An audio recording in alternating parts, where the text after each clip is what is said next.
तहसील मुनस्यारी के मथकोट में स्थानीय नागरिकों व यात्रियों के द्वारा साइन बोर्ड लगाने की मांग की गई है। बता दें कि यात्रा सीजन में लोग मुनस्यारी घूमने के लिए धारचूला से या बाहर से आए पर्यटक जा रहे हैं, जिनमें कहीं न कहीं मुनस्यारी पहुंचने से पहले मथकोट क्षेत्र में तिराहे में जाकर यात्री असमंजस में पड़ जा रहे हैं। कुछ यात्री मथकोट बाजार की तरफ निकल जा रहे हैं और कुछ यात्री मुनस्यारी मार्ग पकड़ रहे हैं। स्थानीय नागरिकों ने अपील की है कि बीआरओ के द्वारा उस सड़क की देखरेख की जाती है और बीआरओ के द्वारा उस सड़क पर कहीं न कहीं एक साइन बोर्ड की नितांत आवश्यकता है। जिलाधिकारी के द्वारा भी पूर्व में निर्देशित किया गया है कि ऐसे तिराहों में जहां पर यात्रियों का आवागमन है साइन बोर्ड जरूर लगाए जाएं। उसके उपरांत भी बीआरओ की बड़ी लापरवाही देखने को मिल रही है। अभी मैं जो खड़ा हुआ हूँ ये जौल जीबी मुनस्यारी मार्ग है। मैं पहुँचा हुआ हूँ मथकोट। यहाँ पे ये तिराहा टाइप का है। एक तो सबसे बड़ी दिक्कत इधर क्या आ रही है कि यहाँ पे कोई साइन बोर्ड नहीं लगा है कि आपको मुनस्यारी किधर को जाना है। तो जो नए पर्यटक आते हैं उनके लिए बहुत परेशानी हो जा रही है। वो क्या कर रहे हैं, सीधे रोड में चले जा रहे हैं। तो मेरी विनती है यहाँ की प्रशासन से या PWD जो भी अधिकारी जो हैं यहाँ पे एक बड़ा सा थोड़ा सा बोर्ड लगाएं। लोगों को साइन बोर्ड की बहुत ज़रूरत है, क्योंकि अभी मैंने देखा 2-3 बाइक वाले आए, बेचारे सीधे चले गए उधर, फिर वापस उनको आना पड़ा क्योंकि यहाँ पे कोई था नहीं, तो पूछ नहीं पाए वो कि मुनस्यारी हमें कहाँ जाना है। तो इस निवेदन को कृपया स्वीकार करें और इसके लिए कुछ ना कुछ प्रयत्न जरूर करें।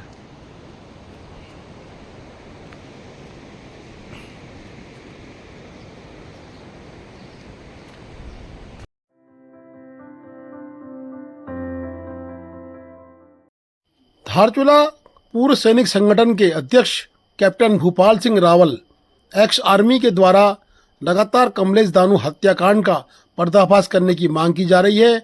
आज फिर उन्होंने अपनी भूख हड़ताल के साथ साथ उनके परिजनों के साथ सहानुभूति प्रकट की है और प्रशासन से फिर से उन्होंने निवेदन किया है कि कमलेश हत्याकांड को जल्द से जल्द खोले, अन्यथा सैनिक संगठन कहीं न कहीं विरोध में खड़ा होगा। जैसे कि हमारे क्षेत्र में जो घटना घटी है, जो निर्मम हत्या हुई है, इससे हमारा जो पीड़ित परिवार है, विक्टिम परिवार है, वो बहुत दुखी है। और दुखी इसलिए है कि उसको अभी तक न्याय नहीं मिला, काफ़ी दिन गुजर चुके हैं और इसलिए उन्होंने हमारे संगठन से मदद मांगी है। और हमारा संगठन, जैसे कि सबको पता है, एक सामाजिक कार्य करता है, गैर राजनीतिक संगठन है और वो समय समय पर समाज सेवा और लोगों की सेवा करता रहता है। तो फिर हमारे संगठन ने एक निर्णय लिया कि हम चाहे कुछ भी हो, हम इस पीड़ित परिवार को न्याय दिलाएंगे। और न्याय दिलाना भी बहुत जरूरी है। ये हमारे क्षेत्र में रोज ऐसा हो रहा है। पिछले साल ही एक युवक की हत्या कर दी गई, हर साल एक युवक की हत्या हो जा रही है और उसका हत्यारे इस बॉर्डर का फायदा उठाकर काली नदी पार करके नेपाल चले जा रहे हैं और उसको पकड़ नहीं पा रहे हैं और सरकार उस पर जोर नहीं दे रही। तब हमारे संगठन ने निर्णय लिया कि इस पीड़ित परिवार को, उस बच्चे को न्याय दिलाने के लिए हमारा सैनिक संगठन आगे आएगा। उसके फलस्वरूप कल हमने, जैसे कि आप लोगों को सबको पता है, कल हमारे उसमें एक बहुत विशाल जुलूस निकाला गया और जो लोग परसों तक कोई साथ नहीं आ रहा था, सारे आए। मैं सबका दिल से धन्यवाद करना चाहता हूं और मैं अनुरोध भी करना चाहता हूं, प्लीज इसको कोई राजनीतिक रूप रंग ना दें। हमारा संगठन सिर्फ बच्चे को न्याय दिलाना चाहता है और वो न्याय दिलाएगा। और मैं प्रशासन से भी विनती करता हूं कि अगर जहां हमारे संगठन की मदद की जरूरत है, आप प्लीज पुकारिए। हम रात के 12 बजे भी तत्पर आपकी मदद के लिए आए, परंतु आप कठोर कार्रवाई करके उनको जल्दी से जल्दी सजा दीजिए, अन्यथा हम आपके ऊपर जो है रोष पैदा करेंगे। और दूसरी चीज, सबसे बड़ी चीज ये है कि हमें अब काफी दिन बीत चुके हैं, न्याय मिलने की संभावना बहुत कम नजर आ रही है। तो इसलिए हमारे संगठन ने निर्णय लिया है कि हमने अभी उसे प्रशासन को भी जो है अल्टीमेट दिया है 3 दिन का। 3 दिन के अंदर अगर वो जो है, अगर आरोपी को नहीं पकड़ पाएंगे तो फिर हमको मजबूरन भूख हड़ताल में बैठना पड़ेगा। हम उस बच्चे को न्याय दिलाने के लिए कुछ भी कर सकते हैं। जैसे कि आप लोगों को पता है, एक सैनिक अपनी कठोर जिंदगी जी के आता है, क्या वो यहाँ भूखा रहना वो पसंद करेगा? नहीं। अपने क्षेत्र की खुशहाली और शांति के लिए और उस बच्चे को न्याय दिलाने के लिए अगर हमें अनिश्चितकालीन भूख हड़ताल में भी बैठना पड़ेगा तो हम जरूर बैठेंगे। और मेरे सभी लोगों से अपील है कि आप लोग प्लीज़ कोऑपरेट कीजिए, आगे बढ़िए, समाज और अपने बच्चों के पीछे, अपने बच्चों का भी भविष्य को नज़र रखते हुए इस बच्चे को न्याय दिलाने में हमारी मदद कीजिए।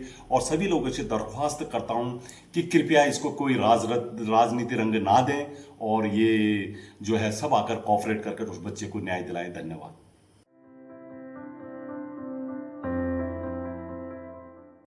आज उप जिलाधिकारी कार्यालय में एक बैठक आहूत की गई। समस्त सरकारी विभागों के साथ साथ एनडीआरएफ, एसएसबी और बीआरओ को भी उक्त बैठक में बुलाया गया। बता दें कि आपदाओं का दौर जल्द ही शुरू होने की संभावनाएं हो सकती हैं। मानसून सत्र शुरू होते ही धारचूला में आपदाओं का दौर शुरू हो जाता है और कहीं ना कहीं आपदाओं का दंश झेलता धारचूला पूरी तरह से पूर्व में भी आपदाओं के दौर से गुजर चुका है। उसी के तहत एहतियात बरतने के लिए, आपसी समन्वय बनाने के लिए आज उप जिलाधिकारी के द्वारा बैठक आहूत की गई। बैठक में उप जिलाधिकारी के द्वारा स्पष्ट निर्देश दिए गए कि आपदाओं को देखते हुए कोई भी अपने मोबाइल स्विच ऑफ ना करे, साथ ही आपसी समन्वय बनाए और जब भी जरूरत पड़े एक दूसरे की मदद के लिए तैयार रहें। सभी विभागों के विभागाध्यक्ष के साथ साथ एनडीआरएफ, एसएसबी और बीआरओ भी इस बैठक में मौजूद थे।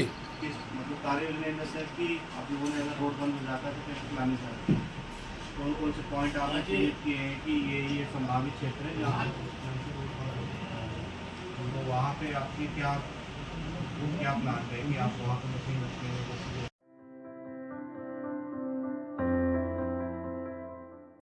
उप जिलाधिकारी धारचूला के पास पहुंची ब्यास वैली, दरमा वैली, चौदास वैली टैक्सी यूनियन के लोग। बता दें कि अशोक सिंह नबियाल दर्जा राज्य मंत्री के नेतृत्व में आज उक्त टीम उप जिलाधिकारी कार्यालय पहुंची। उप जिलाधिकारी कार्यालय पहुंचने के बाद ब्यास वैली टैक्सी यूनियन के अध्यक्ष परवेश नबियाल व दर्जाधारी राज्य मंत्री अशोक सिंह नबियाल इत्यादि ने कहा कि बाहरी टैक्सियों से धारचूला का पूरा व्यवसाय ठप हो गया है। स्थानीय स्तर पर कहीं न कहीं बाहरी टैक्सियों ने धारचूला के युवाओं को बेरोजगार कर दिया है। मैं कुमाऊं यूनिवर्सिटी के महासंघ में रह चुका, महामंत्री रह चुका, तो महासंघ तो जो है हर विद्यालय को टच करना पड़ेगा, वैसे जो है हर टैक्सी यूनियन को टच करना पड़ेगा। केवल पिथौरागढ़ में इतना जिला हेडक्वार्टर में है तो डीएम साहब को भी, एसपी साहब को भी यहाँ के लोगों के बारे में सोचना चाहिए। हम ये कब कह रहे हैं दो टैक्सी के बदले उनकी जिम्मेदारी है, पिथौरागढ़ टैक्सी यूनियन की जिम्मेदारी है, ये 2 टैक्सी जाएगी आज। हम हफ्ते में तो नहीं कह रहे ना, हम तो रोज का 2 टैक्सी दे रहे हैं, रोज का दे रहे हैं। उसके जगह वो 10 टैक्सी लाए हैं और यहाँ जो है अशांति फैलाने का काम कर रहे हैं और हमारे यहाँ के लोग गलत क्षेत्र को बदनाम रूप से ले। 2 टैक्सी तो अंदर जा सकती है सर। बात ये हुई थी 2 टैक्सी उन्होंने बोला था महीने में, बाकी सब 2 बार बोली थी, उससे ज्यादा बात नहीं हुई थी। लेकिन आज की डेट में 2 के बदले इतनी सारी टैक्सी आ रही है सर, इससे क्या बोल पूरे गांव को, पूरे क्षेत्र को कांच का जो है वो बनाने की कोशिश कर रहे हैं और यहाँ आकर हमारे क्षेत्र को बदनाम कर रहे हैं। यदि डीएम साहब को भी हमारी बातों पर ध्यान देना चाहिए और एसपी साहब को भी हमारे बातों पर ध्यान देना चाहिए और स्थानीय हित देखना चाहिए। लोकल इज वोकल, ये मोदी जी का है। यदि इनको प्लान रोकना है, आज जो टैक्सी में जितने भी लड़के हमारे यहाँ टैक्सी चला रहे हैं उन्होंने कहीं न कहीं नौकरी की तैयारी की है। जब उन्होंने सोचा हमारे क्षेत्र में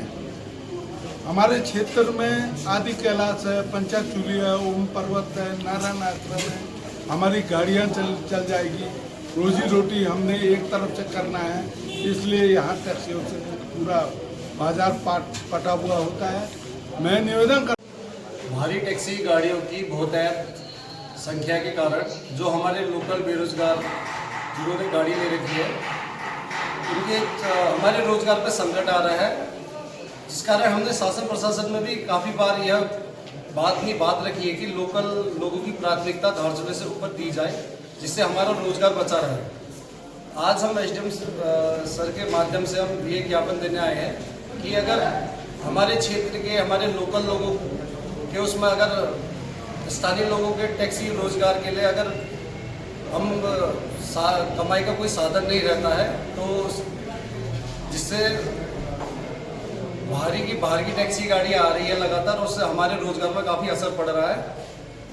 और आज एसडीएम साहब के वहाँ जाके हम सभी सदस्यों ने यह निर्णय लिया है कि हम अपनी सभी स्वेच्छा से अपनी टैक्सी गाड़ियाँ खड़ी कर देंगे, जिसमें सभी टैक्सी यूनियन भाई सभी सदस्य लोग अपने स्वेच्छा से गाड़ियाँ खड़ी कर रहे हैं और तीनों गाड़ियों की गाड़ी खड़ी कर। आदि कैलाश ओम पर्वत यात्रा में जो बाहरी टैक्सी गाड़ियाँ रोकने के लिए और रोजगार को बचाने के लिए जो आदि कैलाश ओम पर्वत के यूनियन वालों ने जो कदम उठाया है, निर्णय लिया है, उसमें धारमा वाले भी संपूर्णतः उनको सपोर्ट करते हैं, जिससे हमारा रोजगार और क्षेत्र का विकास हो। और हम भी पूरा समर्थन करते हैं ब्यास यूनियन वालों को। हाँ, ये हमारे धारचूला में विगत कुछ समय से हम देख रहे हैं यात्रा काल में कि जो हमारी स्थानीय टैक्सी यूनियंस हैं और कुछ टैक्सीज जो बाहर के क्षेत्रों से आती हैं, उनमें सवारियों को लाने ले जाने को लेकर के आपस में कुछ विवाद की स्थिति है। और ऐसे विवाद रोज़ हमारे संज्ञान में आ रहे हैं कि धारचूला की जो स्थानीय टैक्सी यूनियंस हैं, वो उनका ये कहना है कि धारचूला से आगे स्थानीय टैक्सियों को ही प्राथमिकता दी जाए, वहीं से सवारियाँ लाए ले जाए जाए। धारचूला तक कोई भी टैक्सी लेके आए तो उनके कहना है उन्हें कोई समस्या नहीं है। लेकिन कुछ बाहर की जो टैक्सी यूनियंस और टैक्सीज आ रही हैं, वो उनका ये कहना है कि हम सवारी को लेकर के आदि कैलाश तक जाएंगे, जिस पे इनका विरोध है। तो इस संबंध में उनके द्वारा आज मुझे ज्ञापन दिया गया है। उनका कहना है कि इसका समाधान नहीं निकलता है तो वो लोग जो है पूर्ण रूप से जो है यात्रा का बहिष्कार अपनी टैक्सीज का कर देंगे। तो इस संबंध में वार्ता की जाएगी, जो बाहरी टैक्सी और टैक्सी यूनियंस पदाधिकारी हैं उनसे वार्ता की जाएगी और इसका शीघ्र ही जो है जो भी एक उचित समाधान है उसको हम निकालेंगे।